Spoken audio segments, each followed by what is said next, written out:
What's going on, everybody? Good morning, good evening, wherever you are and whatever time it is. So welcome back to another video with you, man, Immersiaholic. Ladies and gentlemen, welcome to episode 1 of my faction overview series for Divided Impera on the 1.2.6b build for the mod. That's right, we are doing a faction overview series. I'm going to be going through all of the factions, telling you my general thoughts about them, pros, the cons, the good, the bad, and just their overall starting position. Hopefully you're like me and you sometimes struggle to figure out what campaign you want to do, or maybe you're the type of person who will do a couple dozen turns in a campaign, get bored of it, and then swap to another faction. I've been guilty of that for a lot of my time in Total War, especially in Divided Impera. I can't play Rome 2 without it, to be honest. It doesn't seem fathomable to me to play the game without it. So here I am covering all of the factions in the game. We're starting off with Carthage. If you have any suggestions or any faction favorites that you'd like to see, comment them down below, and I'll go through them and give you guys the pros, the cons, the good, the bad, and just give you some overall thoughts to help you decide on what you want to dedicate your precious gaming time to. Now, to get started on this, just to let you guys know, we're going to have a 3-part video here. Well, 3 parts for this one particular video. Initially, we're going to go over the campaign itself. I'll give you guys the strategic side of things in addition to the more intricate details such as trade. Just some general tips as well. So we'll be covering the campaign in the part 1 of this episode. And then part 2 will be focusing on the units and the army of Carthage that it can manifest and field. And I'll be talking about its counterparts that it'll be going up against, especially Romans. But that'll be contextual for any faction I'm doing an overview for. I'll be trying to focus on their main early game rivals. And then part 3 of this video, we'll be focusing on the verdict. Is Carthage an interesting faction? How hard is it? And some last general thoughts and tips to help you get started and enjoy your Carthage campaign. But anyway, we're going to start off by heading over to the Grand Campaign. Keep in mind, this is all about the Grand Campaign. I'm not taking into account any other DLC campaign because DEI shines in the Grand Campaign, and honestly, I have very little interest for any of the other DLC. For the most part, there's a couple that are interesting, but anyway, that's another video another time. Right now, let's get into Carthage. So one thing I want to cover before we jump into the campaign map is which faction you should be choosing for Carthage. Now, Carthage is one of the few factions in the game where you get to choose what dynasty you're going to play as. You have the Hannonids, the Magonids, and then the Barca dynasty. Now, I'm not going to get into too long of a drawn-out conversation about these. I'm just going to tell you straight up, I feel like the Barca dynasty is the best. Why is this? Well, down here it talks about the pros and cons of them. Their pros: increased agricultural income. That's fine. That's pretty good. Not bad, not amazing. Public order bonus from Punic culture. You're going to get that regardless. The more you play, the more your provinces and cities will start to develop your culture. So again, it's not amazing, but it's not bad in any way whatsoever. However, down here, the Punic faith negative penalty that your dynasty suffers, it's moderate diplomatic penalties with Latin, Iberian, and Greek cultures. Well, guess what? You're going to be going to war constantly with Latin, Iberian, and Greek factions. So who cares? To me, the negative for this dynasty is almost irrelevant. Just very quickly to cover the other dynasties. The Magonids, they have a decreased upkeep cost for all non-mercenary units, so they are very much focused on using proper Carthaginian troops, Punic troops specifically. They have increased resistance to foreign occupation, so they should deal with wait, what? Increased resistance to foreign occupation? That does not make sense. Perhaps it means decreased resistance to foreign occupation, in that when you take over a province, it has less resistance towards you. I'm assuming that's what it means. Just the wording on that is a little bit confusing, but anyway, that's irrelevant because the main negative for this is actually quite bad: a decreased tax rate across your entire faction. I don't know the exact percentage of this, but either way, losing money in general is always a bad thing. And like I said, the negative for the Barkids is almost non-existent. It's irrelevant. It doesn't matter. At least in my opinion. Depends how you want to play the game, but in my opinion, you're going to be fighting all these cultures anyway. And then to cover very briefly, the Hananian Dynasty, they have a diplomatic bonus with all factions, so they're a pretty good faction or dynasty if you want to try and be peaceful with everybody around you, but this is total war. Who wants to do that, right? They have increased movement for all forces. That's not bad. It's pretty good, but it's nothing to wave your arms around about. Nothing to get excited about. However, they're increased non-mercenary recruitment costs. So basically, if you're using non-mercenary troops, such as proper Carthaginian soldiers and Punic soldiers, they're going to cost you more to recruit. And while it's not a deal breaker, it's certainly a negative that you're going to have to deal with throughout the entire campaign. Whereas, again, Punic faith, diplomatic penalties, you're not going to really deal with. So, anyway, that's just ignoring all of the lore and the military leaders you get with each faction. I'm completely ignoring that. I'm just going based off these pros and cons here. So, I didn't want to get into this for too long. So, without any further ado, let's jump into the campaign map and we shall get into it. Okay, ladies and gentlemen, here we are on the Carthaginian campaign map. Now, unfortunately, the campaign is going to look a little bit bleak since we are in winter, but that's okay. We won't be here for too long. We're going to try to be as quick as possible for you all. So let's jump right into it. So my first major point about Carthage, generally your faction starts fairly spread out, which can be good and be bad. Bad because it's a lot for you to manage, but it's good because you can go in any direction, which brings me to my next point. Carthage is in the bottom left of the map, the southwest corner of the map. And once you deal with these factions nearby, however you want to deal with them, there's a lot of different ways. You can go in literally any direction. You can go down here, conquer Egypt, Saudi Arabia, head on further east into proper Persia, head up here to Turkey. You know, you can go whatever direction you like.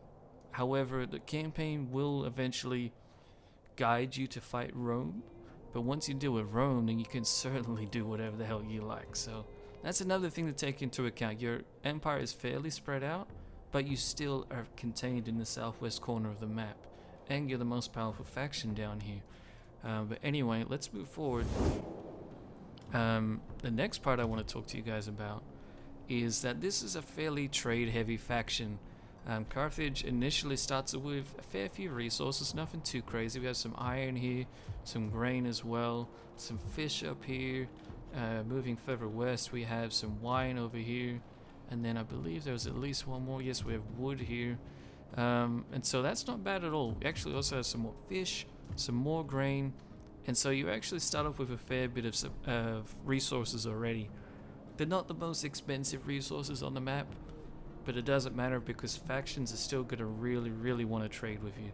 And so using trade combined with the amount of cities you have at the start of the campaign, if you take your time to build up these cities, Carthage becomes a massive money maker. It's pretty insane the amount of money you can make if you just invest a little bit of time into your provinces. Okay, so we're moving to the last part of our campaign overview here, and that's mainly regarding diplomacy.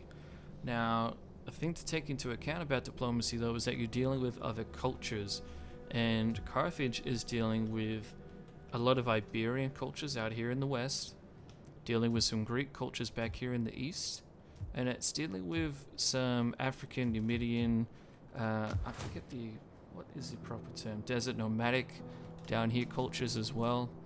So it has a mixture of African cultures to deal with, to blend with and assimilate, and then it has Iberian, and then over here in the east it has Greek cultures to contend with. We kind of touched on this initially in that it doesn't matter that you're going to have diplomatic penalties with them, including the Latins, which is basically just Rome, because you're going to be fighting the majority of them. Thankfully, you don't have diplomatic penalties with the African nations, though, so you can probably get peace with them very early on. However, speaking of peace, I want to get into the specifics of how you start the campaign diplomatically. So we have Massili down here to the southwest of Carthage itself. They're a client state, and then you have the Massili to the direct west of Carthage. They are also a client state. However, you do start at war with Epirus. Now, Epirus is all the way over here. However, Epirus shouldn't cause much of an issue. And in fact, if we just check here really quickly, they'll actually take peace right out the gate if you have the campaign on normal difficulty. If you don't, the AI is way more stubborn in how they want to treat with you. So again, it all depends on your experience with Total War. If you're new, or if you're new to DEI at least, I recommend you play on normal. If you play on hard or above, the AI generally doesn't want to give you too many diplomatic relationships or options, so that kind of sucks. But beyond that, you have no other enemies. However, if you take Syracuse, then a script will fire that will bring you into conflict with Rome, basically, and it will almost force you to go to war with Rome. So if you want to take Syracuse, that's up to you. I wouldn't recommend it straight away. I feel like the best way to play Carthage is by taking your time, but we'll get more into that later. But anyway, that's basically the diplomatic stance right out the gate. Beyond that, you do have other factions that aren't happy with you. They don't like you, but you have a lot that do like you. So it's not the end of the world. And the ones that don't like you are going to be factions that you're expanding against. You have all of these Iberian factions. They don't really like you.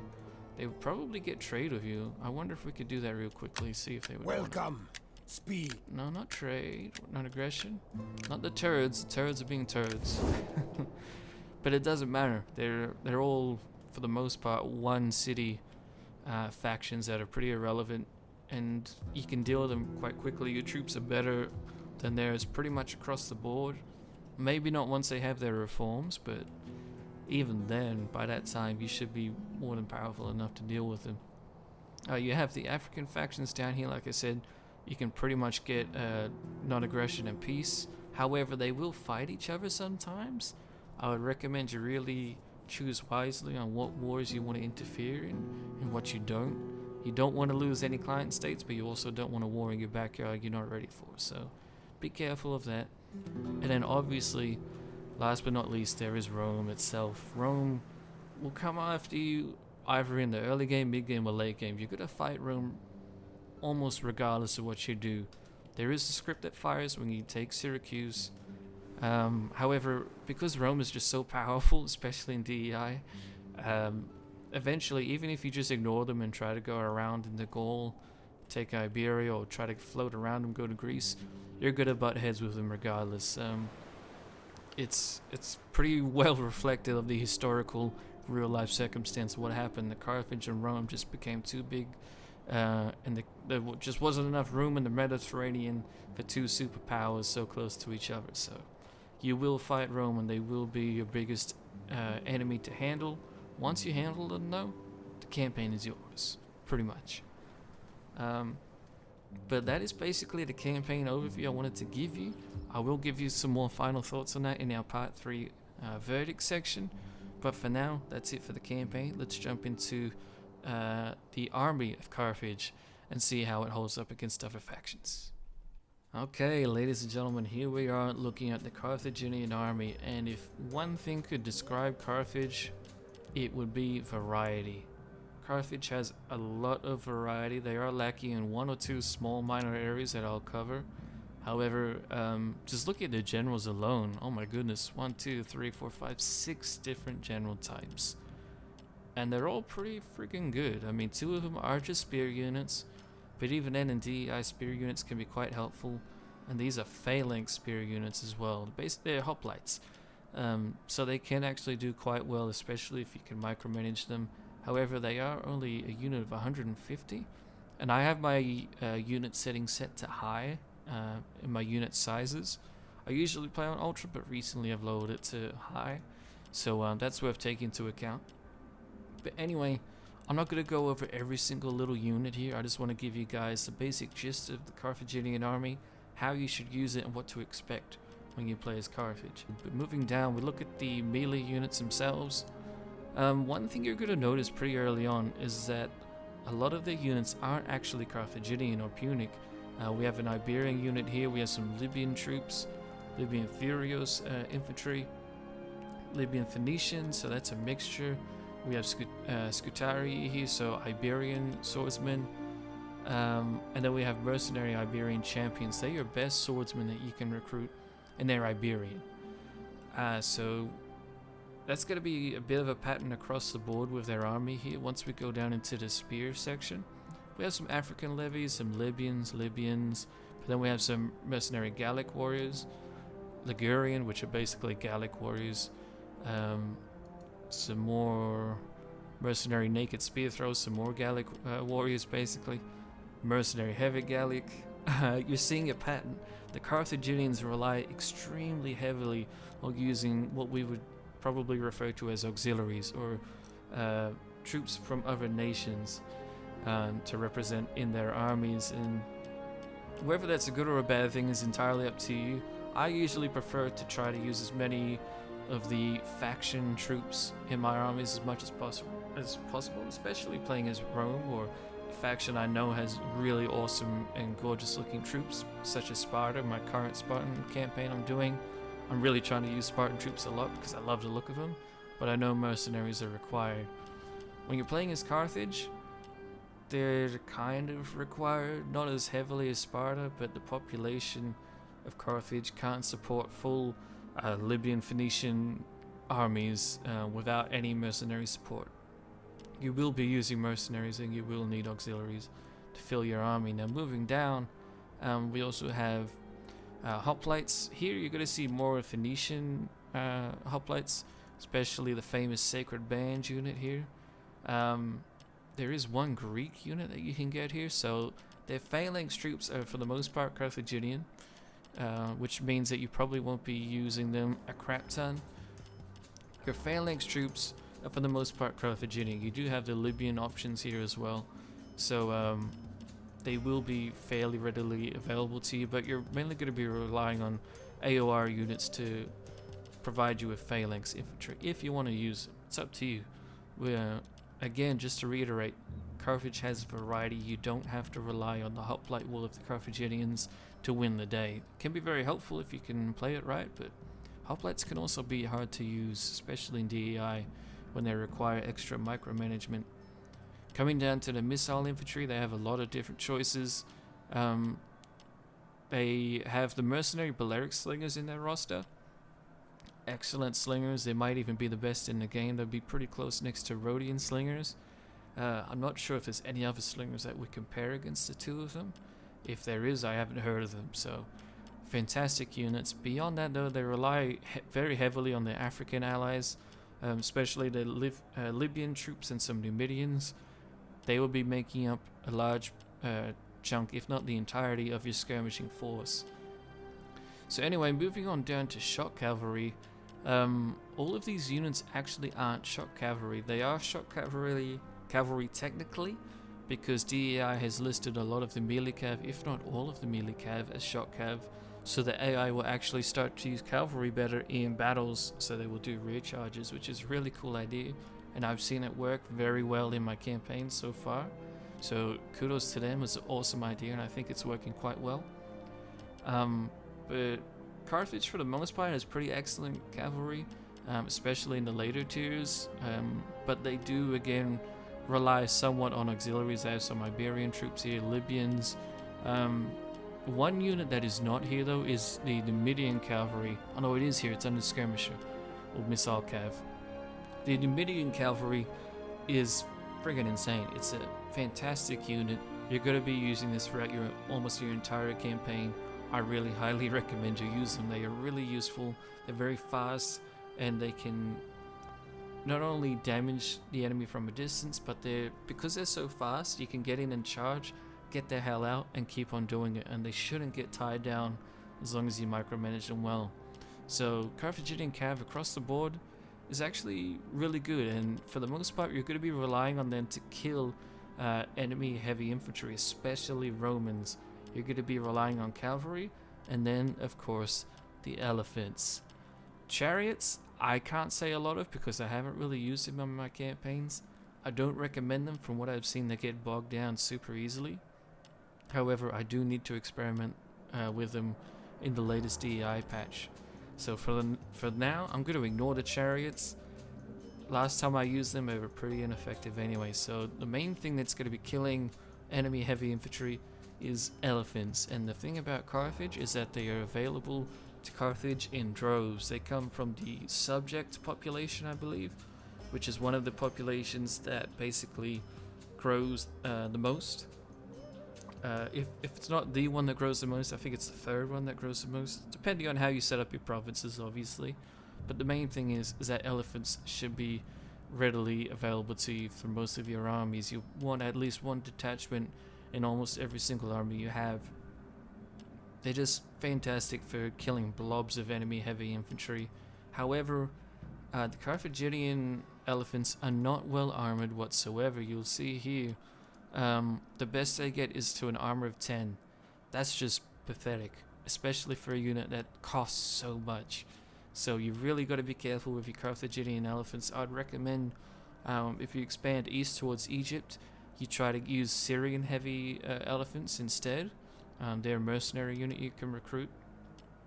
But regardless, as long as you micromanage your elephants well and good enough, you should be able to use them to crush the Roman legions and the Greek heavy hoplites that will be coming your way throughout the campaign. So elephants and cavalry are going to be essential to defeating these heavy professional armies that you will be going up against, primarily in the form of fighting Romans.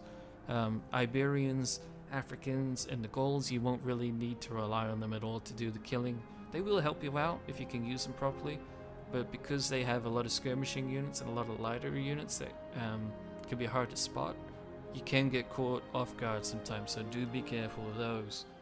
Your armies are going to be very defensive, and you're going to want the enemy army to come towards you, use your skirmishers to deal with their skirmishers, and then use your cavalry and elephants to outflank them while your spearmen hold the line. These swordsmen you have can be excellent, however, I wouldn't recommend using them to be your main battle line troops for the most part. The Romans will outclass them almost any day of the week. The Greeks, with their hoplites, will lose to them, but they will take down a fair few of them with them. The main way you're going to be using these is as flanking troops for the most part. They will do well against the lightly armored Africans and Iberians, however, they have actually pretty good swordsmen themselves, so I would be careful about going toe-to-toe with them. I would rely more so on spearmen and your hoplites. But again, some people don't like using hoplites in armies, but I feel like DEI has rebalanced hoplites to be an awesome unit to use on the battlefield, so I'd highly recommend it. To just very quickly cover this briefly, we'll go to a naval battle. Carthage has a pretty excellent navy for the most part. Obviously, they were well known for it. However, in the campaign, they have a lot of melee units, which is kind of surprising considering that I would assume Carthage would rely more so on skirmishes to deal their damage. But I know historically they were also they were well known actually for their ramming capabilities, so that might be why they have so many different melee options. But they have a good variety of naval ships. It doesn't really look like it here, but comparing this to another faction, like any of the Iberian factions, they'll outclass them any day of the week. The Carthaginian navy is excellent, especially if you use your provinces well to upgrade their ship hulls and then give them good admirals, and you'll control the Mediterranean no problem. You might have some tight fights against the Romans when they start throwing their death stacks at you, because they do get a lot of armies and fleets. But once you deal with the Romans, the Mediterranean will be yours, and it'll be yours easily. So that's basically covering the combat side of Carthage. Okay, ladies and gentlemen, here we are at the final verdict for Carthage. For the most part, it's a really fun nation to play. It's a good nation for players who are fairly new to Rome 2, but not completely new. You need to know the basics of the game. You need to know and understand that you have a large empire to begin with, especially when compared to all the other factions. It's one of the largest in the game, especially if you consider the client states that you have. So you do have a lot to manage early on, but if you take your time, Carthage becomes a powerhouse economically and militarily. So it's a good faction for new-ish to average players of DEI. If you're better than average and beyond, then any faction's pretty much good for you. although there are a few exceptions which I'll get into later on in the series. There are some very hard factions in my opinion, but again, we'll talk about that later. Another thing to note, Rome is your big problem. Once you deal with Rome, the campaign is pretty much yours. The Seleucids or the Egyptians might give you a bit of a run for your money, but you probably won't fight them until you have all of Hispania, Gaul, Italy, probably most of Pannonia and Dacia. You might even have Greece entirely under your control by then. You'll have enough territory where it won't matter what faction you go up against. You'll have enough money and population to deal with them. So deal with Rome, you win the campaign. Which brings me into the second part of the Rome factor. The thing about dealing with Rome, and this is also going to trickle into the difficulty level of this campaign, you have to deal with Rome quickly. You can't sit around and let them build up. Within a dozen turns, you're going to have almost a dozen armies coming at you. Maybe not that much, but the Romans get a lot of benefits and buffs. They're an excellent faction, and they will start creating some death stacks coming towards you. I'm talking Total War Attila Huns style, like how the Huns get a lot of death stacks coming at you. The Romans can be insanely hard to deal with, and I recommend you would check out my Cimbri campaign I recently finished and see just how hard it was for me to deal with the Romans. And that's just the factions that's just the armies that I could see. So deal with the Romans early on if you want an easy campaign, which brings me to the difficulty level. I'm gonna give it a 3 out of 10 if you rush Rome early. Knock out Rome, like I said, the campaign's yours. If you make some mistakes, I can see how it could be a bit of a struggle. Maybe you go to war in Iberia and then your African nations rebel against you all at the same time. Then it could be pretty hairy. But the difficulty of this campaign depends entirely on how you approach Rome. And so that's one of the really cool things about this faction. It's almost entirely up to you how hard the game is. So, any closing statements on playing as Carthage? I've pretty much covered everything I wanted to say to you guys. It is worth keeping in mind that Carthage makes an insane amount of money, especially if you play it right. I know I've said that a few times, but I really can't stress that enough. A large empire means a lot of tax and a lot of trade. So get those trade agreements flowing, demand money for those trade agreements, and you'll be swimming in money in the early game very, very quickly.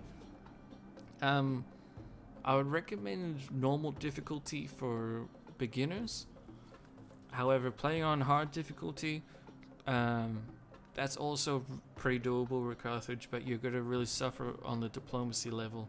In general, I'm trying to avoid playing on hard difficulty for some of my campaigns because it usually just ruins diplomacy. The AI just refuses stupid agreements and good agreements, and it refuses them for stupid reasons, and it just doesn't make sense. It throws diplomacy completely out the window in my opinion, and that's in a game where diplomacy is already absolutely bare bones, almost non-existent. Which I guess it's a game called Total War, but that's another video and another discussion for another time. So yeah, that's my final thoughts on Carthage. Enjoy them. I think they're a great faction. Regardless of your skill level, they are a lot of fun. They're almost like a classic faction, just like playing as Rome. I won't say what faction I'll be doing next, as I still haven't decided, to be honest. It kind of depends on what people say. I do take your comments into consideration, so if you have a faction that you're not entirely sure about, but you would like to see some more input about it, especially one of the lesser known factions, let me know down below, and I'll look into it and I'll give you guys a nice general overview to get you started on your campaigns. But anyway, thank you all for watching, hope you guys enjoyed, and I shall see you in the next one.